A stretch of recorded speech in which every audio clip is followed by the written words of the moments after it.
Você nunca foi boa o suficiente para o meu filho. Nunca foi e nunca vai ser. A voz de Clarice Monteiro cortou o ar do gabinete do advogado como uma ferrujada. Ela não gritou. Não precisava. O veneno já estava ali, perfumado de Chanel Nendele 5 e arrogância de décadas. Ana olhou para a mulher à sua frente. A sogra que durante 6 anos a tratou como empregada disfarçada de nora. E respirou fundo.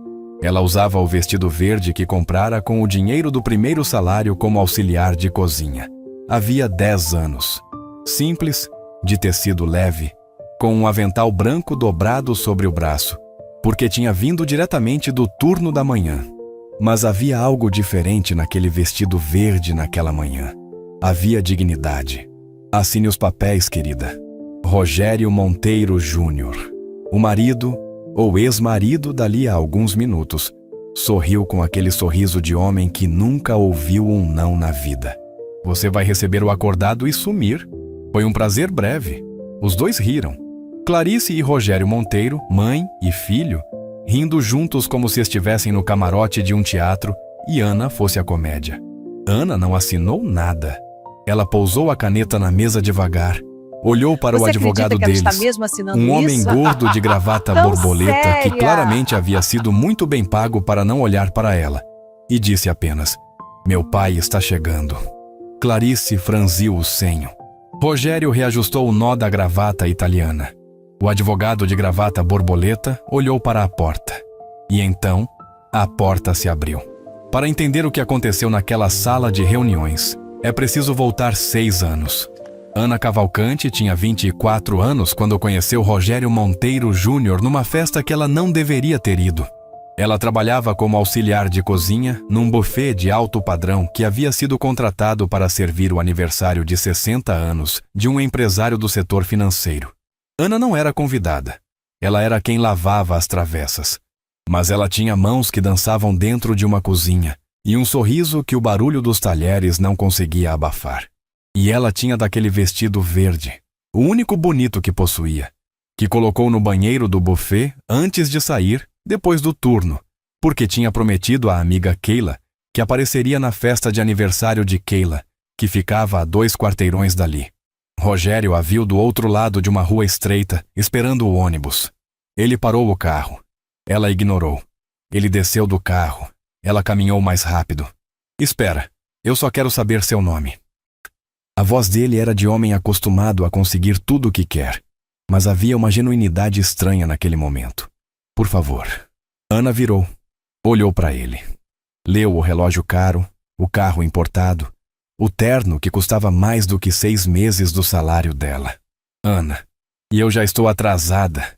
Ele foi atrás, não por arrogância desta vez, mas porque havia algo naquela mulher de vestido verde e avental dobrado no braço, que ele nunca havia visto antes no seu mundo dourado. Alguém que não estava nem um pouco impressionada com ele. Eles se casaram 18 meses depois.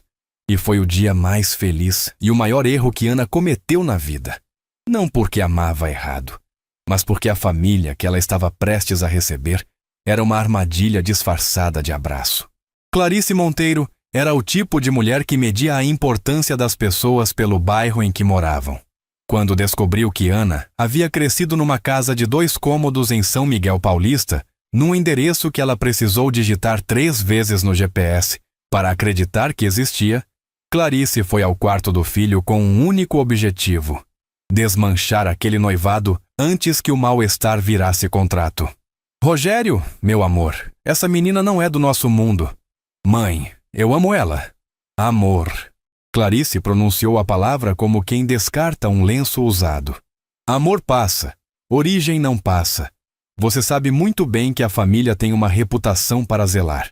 Rogério não desmanchou o noivado, mas também não defendeu Ana da forma que deveria. E esse silêncio, covarde que ele repetiu durante 6 anos, foi o que lentamente matou tudo entre eles. No casamento, Clarice cumprimentou Ana com um aperto de mão. Não um abraço, um aperto de mão, como em uma reunião de negócios, onde ela estava prestes a assinar algo que não queria. "Bem-vinda à família." E então, em voz mais baixa, só para Ana ouvir: Cuide bem do meu filho. É para isso que você está aqui. Ana sorriu. Aquele sorriso que ela havia aprendido na cozinha do buffet, onde é preciso sorrir para o cliente mesmo quando a panela queima a mão. Mas ela guardou aquelas palavras.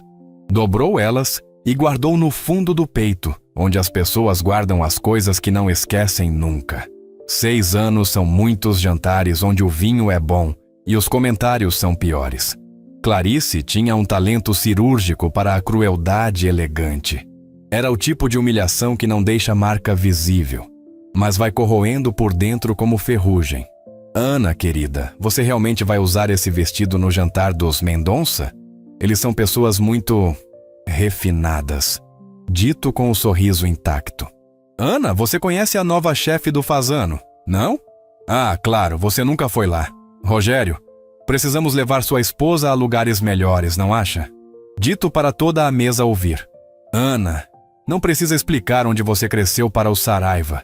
Eu já expliquei que você veio de circunstâncias mais humildes. Eles entenderam. São pessoas do bem. Dito após Ana tentar contar uma história da infância. Rogério assistia. Às vezes dava um sorriso desculposo para Ana. Às vezes ria junto com a mãe. E o pior era que ele nunca parecia perceber a diferença entre as duas reações. Ana trabalhou durante todo o casamento. Não como necessidade financeira.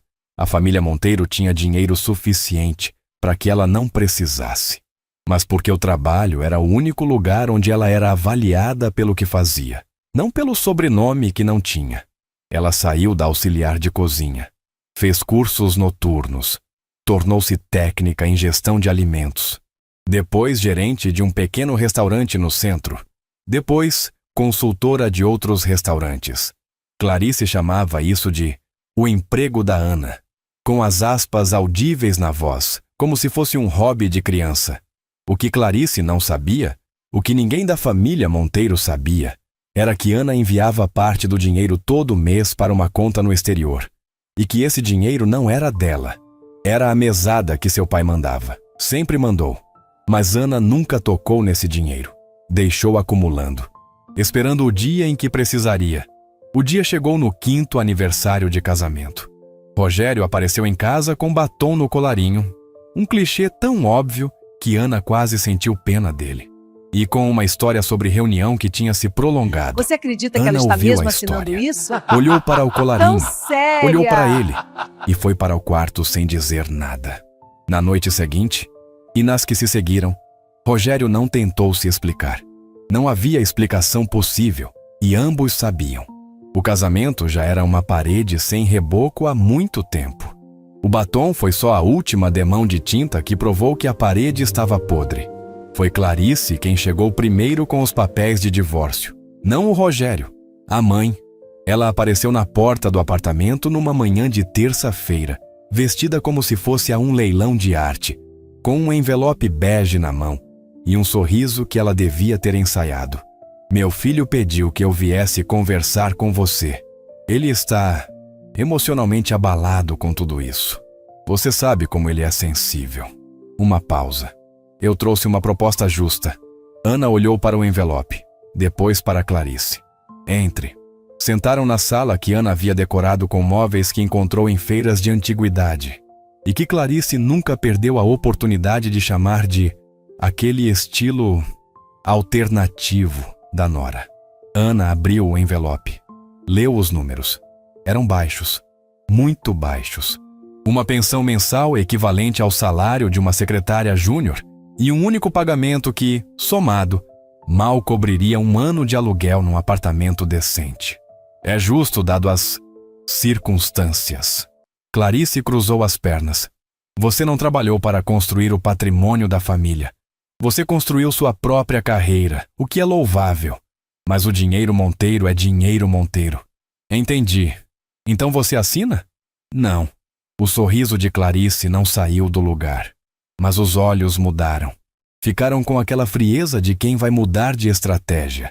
Ana, seja razoável. Você sabe muito bem que num processo formal, você não tem como competir com os advogados que eu vou colocar nessa mesa. Você vai gastar o que tem, vai perder de qualquer forma e vai sair daqui com menos ainda. Talvez. Não é talvez. É certeza. Eu conheço juízes, Ana. Conheço cartórios. Conheço advogados que trabalharam com o meu marido por 30 anos. Você é uma cozinheira. A palavra saiu com a intenção de ferir. E feriu. Por mais que você tenha subido na vida, você ainda é a filha de ninguém que casou por sorte com o meu filho. Silêncio. Ana olhou pela janela. A manhã estava cinza. Um daqueles cinzas moles de São Paulo que parecem pensativos. A filha de ninguém. Ela repetiu baixinho como se estivesse saboreando o sabor da frase. Foi mal soar assim. Mas você entende o que eu quis dizer. Entendo perfeitamente. Ana se levantou, foi até a janela, ficou de costas para Clarice por um momento. Quando virou, havia algo diferente no rosto dela. Não raiva, Você acredita não que ela lágrimas. está mesmo assinando Algo isso? que Clarice não soube Tão identificar séria. imediatamente, mas que a desconfortou. Eu vou pensar na proposta. Mas antes, preciso fazer uma ligação. Claro, tome seu tempo. Ana foi para o quarto. Fechou a porta. Ficou de pé no meio do quarto, no seu vestido verde de manhã de terça-feira, e discou um número que havia na memória do celular, mas que ela raramente usava. Esperou 2 toques. Pai, é Ana. Eu preciso de você. Do outro lado, uma voz grave, calma. O tipo de voz de homem que havia passado décadas aprendendo a não se perturbar com nada. Estou no Brasil desde ontem. Já sei o que está acontecendo. Manda o endereço. Hélio Cavalcanti tinha 72 anos e a aparência de um homem de 60. Não porque fizesse grandes esforços para isso, mas porque havia algo na sua presença que fazia o tempo ser mais gentil com ele. Ele havia crescido pobre, mais pobre que Ana, inclusive. Filho de lavrador no interior do Ceará, foi para São Paulo aos 17 anos com uma mochila e dinheiro contado. Dormiu em pensões baratas. Trabalhou em construção, depois em escritório de contabilidade. Depois, abriu a própria empresa. 40 anos depois, o Grupo Cavalcanti era um conglomerado com operações em 6 países, ativo em agronegócio, logística e infraestrutura. Hélio Cavalcanti era o tipo de nome que aparecia em colunas financeiras, não em colunas sociais. Ele nunca gostou de holofotes. E era exatamente por isso que Ana nunca havia contado para os Monteiro quem era seu pai. Quando ela se casou com Rogério, o pai de Ana havia tentado convencê-la a esperar mais tempo, conhecer melhor o rapaz. Ana não quis ouvir. Estava apaixonada. E havia algo em querer ser avaliada pelo que era, não pelo sobrenome do pai, que a fez decidir. Ela entraria naquela família como Ana Cavalcanti, cozinheira de buffet. Nada mais. Hélio respeitou, guardou silêncio, mandou a mesada que ela nunca tocou e esperou. O que ele não esperava era que o processo de divórcio fosse ser conduzido com tanto desprezo pela filha que ele amava mais do que qualquer coisa que havia construído na vida. Ele estava no aeroporto de Lisboa quando a secretária o ligou com o resumo do que estava acontecendo, porque Ana havia pedido ao pai que ficasse a par, mas sem intervir ainda. Hélio pegou o primeiro voo para São Paulo. E na manhã da reunião no escritório do advogado, enquanto Clarice e Rogério riam na sala de reuniões, Hélio Cavalcanti estava no elevador do prédio, usando um terno simples, sem gravata, com aqueles sapatos de couro que pareciam velhos, mas eram de artesão italiano. Ao seu lado, 2 advogados do escritório Saraiva & Mello, o maior escritório de família e patrimônio do Brasil, além de uma assessora com uma pasta que continha documentos que ninguém naquela sala havia pedido para ver. A porta da sala de reuniões abriu. Clarice virou. Rogério virou. O advogado de gravata borboleta se levantou automaticamente, como se o corpo tivesse reconhecido algo que a mente ainda estava processando. Hélio entrou sem pressa. Cumprimentou Ana com um beijo na testa, um gesto tão natural, tão cheio de amor silencioso, que a sala inteira sentiu o peso dele. Ana fechou os olhos por um segundo. Bom dia. A voz de Hélio era do tipo que não precisa de volume para preencher um cômodo. Eu sou Hélio Cavalcanti, pai da Ana. Silêncio. O advogado de gravata borboleta ficou branco, depois vermelho, depois branco de novo. Era visível que ele sabia quem era Hélio Cavalcanti. Provavelmente havia cruzado com o nome em algum relatório financeiro, em alguma capa de revista de negócios, em algum evento do qual participara como coadjuvante. Clarice franziu o senho com a expressão de quem está tentando encaixar uma informação nova num quebra-cabeça que já achou que estava completo. Cavalcante. Ela disse devagar, como quem procura numa gaveta. Grupo Cavalcante. O advogado de Ana. Um homem magro de cabelos grisalhos que havia chegado junto com Hélio e que não havia dito nada ainda. Colocou uma pasta na mesa. Agronegócio, logística, infraestrutura. Faturamento consolidado do ano passado, 4,3 bilhões de reais. Operações no Brasil, Portugal, Angola, Emirados Árabes, Canadá e Japão. O número pousou na sala como um objeto muito pesado jogado de muito alto. Rogério abriu a boca. Fechou? Era a primeira vez em 6 anos de casamento que Ana o via sem palavras.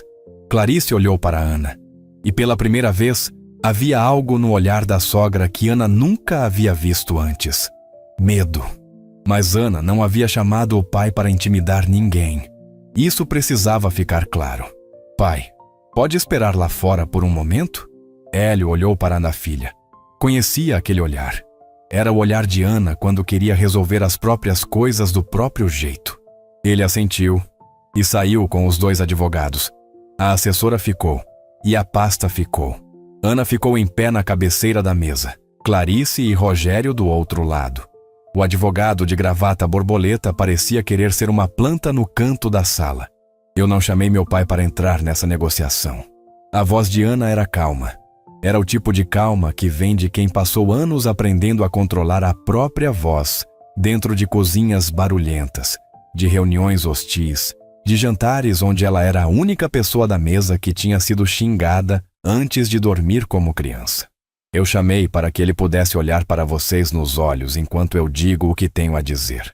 Rogério tentou falar. Deixa eu terminar. Ele fechou a boca.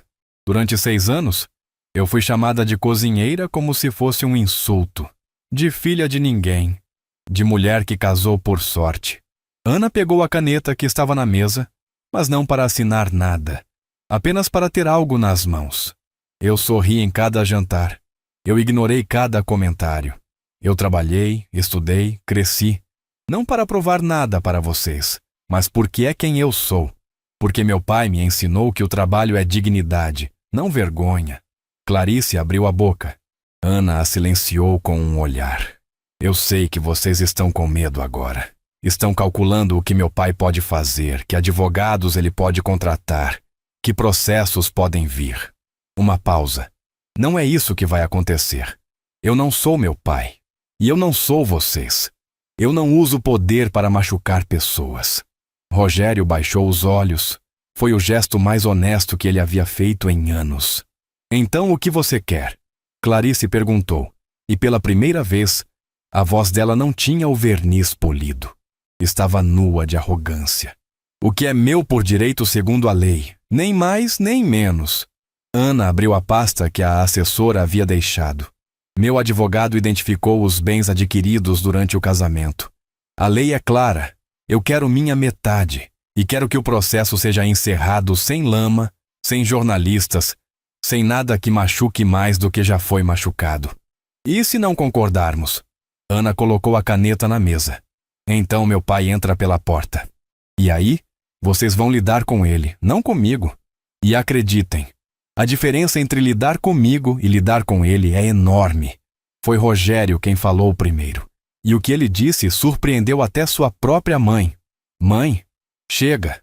Clarice virou para o filho como se ele tivesse dito uma blasfêmia. O quê? Eu disse chega. Rogério levantou da cadeira, ficou de pé. E havia algo diferente nele também. Uma vergonha, talvez. Ou o início tardio de uma consciência. Nós fomos cruéis com ela. Eu fui cruel.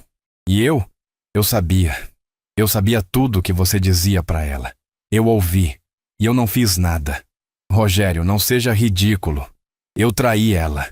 Ele disse para trazer a mesa. Não para a mãe, não para a Ana. Para a mesa, como confissão. E antes disso, eu a deixei ser humilhada durante anos porque era mais fácil do que brigar com você. Isso foi covarde. Eu fui covarde. O silêncio que se seguiu era pesado de uma forma diferente. Não era o silêncio de medo ou de cálculo. Era o silêncio de coisas verdadeiras, ditas tarde demais. Ana olhou para Rogério por um longo momento. Havia uma tristeza enorme naquele olhar. Não de amor ainda presente, mas de amor que existiu de verdade e foi desperdiçado por falta de coragem. Eu sei, foi tudo o que ela disse. Rogério assentiu. Depois virou para o advogado de gravata borboleta. Faça o que ela pede. O valor justo, sem jogo. Uma pausa. E você está demitido. Vou contratar outro escritório. O advogado de gravata borboleta pegou seus papéis com a velocidade de alguém que compreende perfeitamente quando a maré virou. Mas Clarice Monteiro não havia chegado onde chegou na vida cedendo facilmente. Quando todos saíram da sala para uma pausa, o advogado demitido, o novo advogado chegando, Rogério fazendo ligações no corredor. Clarice ficou sentada. Apenas ela e Ana. Ana ia se levantar. Clarice falou: "Você ganhou. Não é uma competição. Para mim era." Clarice olhou para as próprias mãos. Tinham manchas de idade que ela escondia com cremes caros. Mas naquele momento, sem o sorriso de armadura, ela parecia apenas uma mulher velha cansada. Eu passei 30 anos construindo o nome dessa família. O meu marido morreu cedo. Eu criei esse filho sozinha. E eu tinha medo. Ela parou. Medo de quê? Ana perguntou. Não com ironia, com curiosidade genuína. Medo que ele escolhesse você e me esquecesse. Os olhos de Clarice ficaram brilhosos, mas ela não chorou. Era o tipo de mulher que havia aprendido a não chorar em público há muito tempo. E foi o que aconteceu. Só que foi por motivo inverso. Ele me escolheu e te perdeu. Ana ficou em silêncio. Eu não vou pedir desculpa. Não seria verdadeiro. Mas eu vou dizer que eu errei. Com você. Errei como sogra e errei como pessoa. Clarice olhou para Ana. Você é muito mais do que eu quis enxergar. Era pouco. Era muito pouco para 6 anos. Mas era verdadeiro. E Ana sabia reconhecer verdade quando ouvia, porque havia anos ela ouvia mentiras polidas. Eu sei que você amava seu filho. E ele amou você de volta da única forma que sabia. Ana se levantou. Mas amar alguém não dá o direito de destruir quem ele ama. Ela foi até a porta. Parou com a mão na maçaneta. Cuide bem dele, Clarice. Ele vai precisar aprender a ser honesto. E essa lição vai doer. No corredor, Hélio esperava encostado na parede, com uma xícara de café do corredor que a secretária havia lhe oferecido, e que ele segurava, mas não bebia. Ana saiu pela porta e foi até ele. Ficou ao lado do pai, encostada também na parede. E os dois ficaram assim um momento. Pai e filha, parede, corredor, o som abafado do trânsito lá fora. Como foi? Foi. Ana olhou para o teto. Você sabia que ia ser assim? Eu sabia que você ia conseguir resolver. Não é isso que eu perguntei. Hélio virou para a filha. Havia algo no olhar dele que atravessava décadas. As décadas de pai que aprendeu a respeitar o espaço da filha, mesmo quando queria entrar nele de arrombamento. Eu sabia desde o começo que aquela família não merecia você.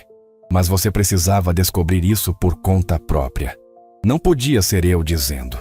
Nunca funciona quando o pai fala antes da hora. Porque você nunca reclamou. Nunca disse, eu te avisei? Porque eu te amo. E amor não é eu te avisei. Amor é estar aqui quando você precisar. Ele pegou a mão dela. As mãos de Hélio eram grossas, com calos de quando ainda trabalhava em construção, décadas atrás. Ele nunca tinha se livrado desses calos. Achava que não devia. Eu estou aqui. Ana colocou a cabeça no ombro do pai. No corredor de um escritório de advocacia, com um processo de divórcio sendo assinado do outro lado da parede, ela chorou. Não de derrota, de alívio, de cansaço de anos, de gratidão pelo pai que havia esperado o tempo todo sem ocupar o espaço dela. O que você vai fazer agora? Ele perguntou depois de um tempo.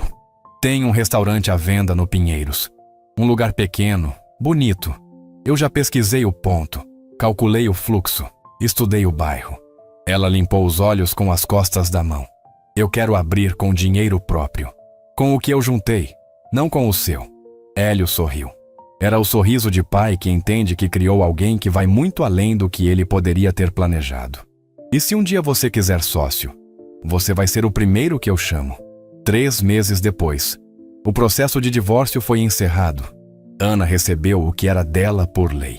Nem centavo a mais, nem centavo a menos, como havia pedido. O restaurante no Pinheiros abriu 6 meses depois. Ana o chamou de Verde. Simples, direto, como ela. A paleta do lugar era toda em tons de verde e branco. Havia um quadro na entrada. Uma aquarela de um vestido verde com um avental branco, sem figura humana. Apenas o vestido, como se a própria roupa tivesse história. Tinha. No primeiro ano, o Verde ganhou um prêmio de melhor restaurante emergente de São Paulo numa publicação gastronômica de peso. No segundo ano, a lista expandiu para a nacional.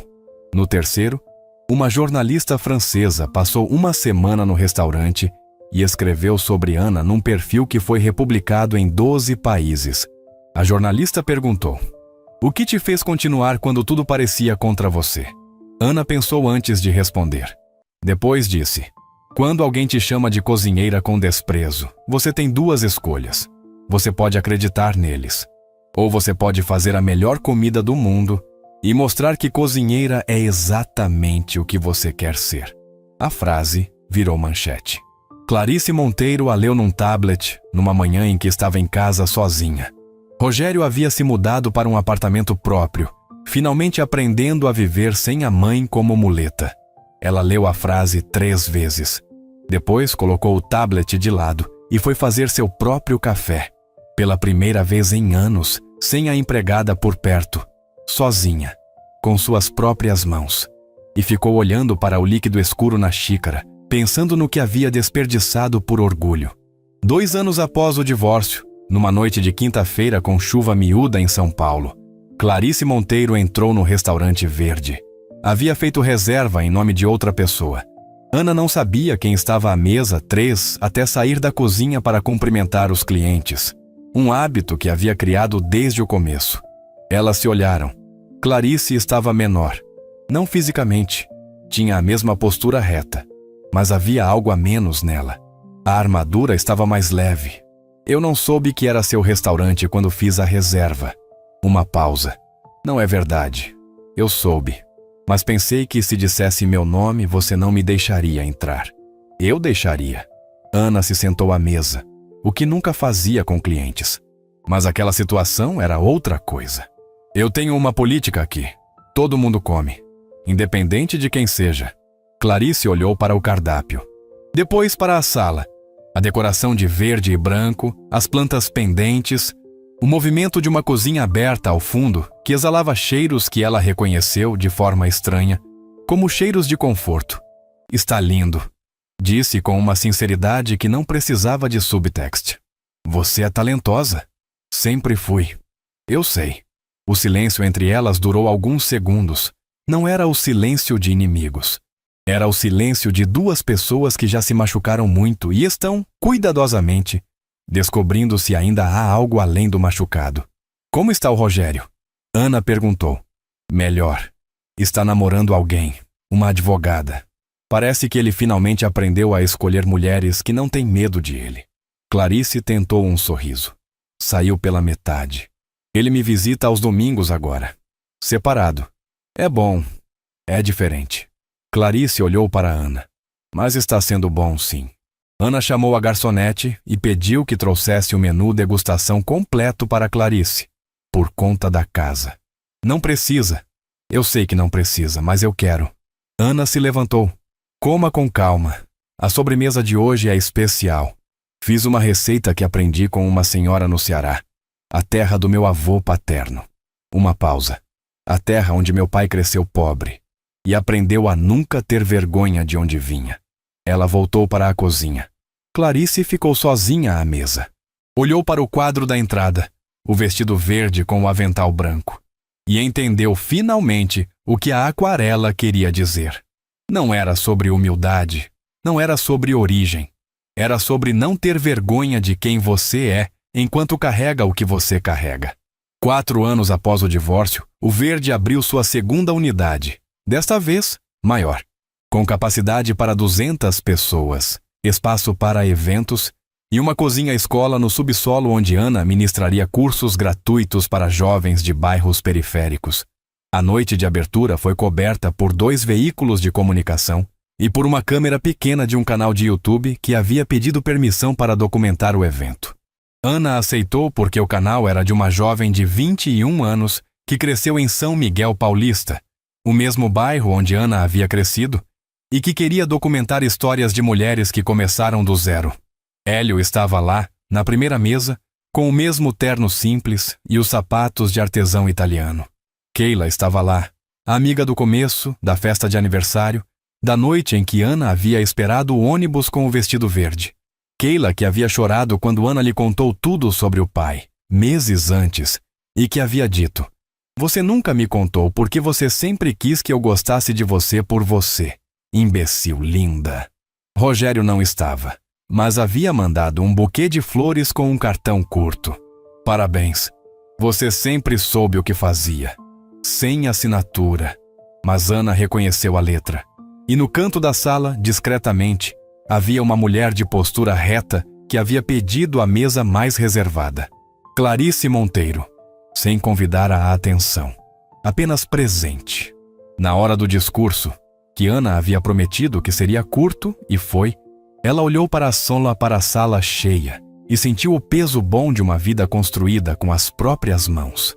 Eu cresci num lugar onde as pessoas precisavam ser muitas coisas ao mesmo tempo para sobreviver. Fortes, criativas, resilientes. Ela fez uma pausa. O microfone estava em suas mãos, mas ela falava baixo, e a sala estava tão em silêncio que todos ouviam. Alguém uma vez me chamou de filha de ninguém, como se fosse uma sentença. Mas ninguém que conhece meu pai diria isso, e ninguém que me conhece diria que ninguém é capaz do que eu fiz. Risos suaves, aplausos no fundo da sala. Mas eu não estou aqui para falar do que eu provei para os outros. Estou aqui para falar do que aprendi. Ela olhou para Hélio, que assentiu levemente. Aprendi que dignidade não tem preço, que origem não é destino, que humilhação não precisa ser respondida na mesma moeda, e que a melhor vingança, se é que existe algo que se chame de vingança, é construir algo tão verdadeiro, tão bonito, tão seu, que quem tentou te diminuir precise olhar para cima para te ver. Silêncio. Depois, aplausos. Ana levantou o copo. Não de champanhe, mas de água. Porque era água o que ela bebia nos momentos mais importantes da vida.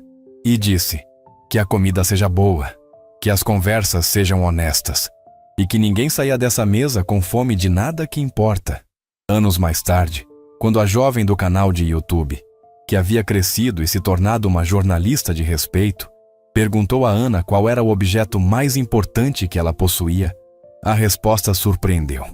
Um vestido verde, velho, simples, com manchas que eu nunca consegui tirar completamente porque eram de trabalho. Por que esse vestido? Porque eu a usava quando não tinha nada, e quando fui humilhada, e quando meu pai entrou pela porta e o mundo virou. E quando abri meu primeiro restaurante. Ana sorriu.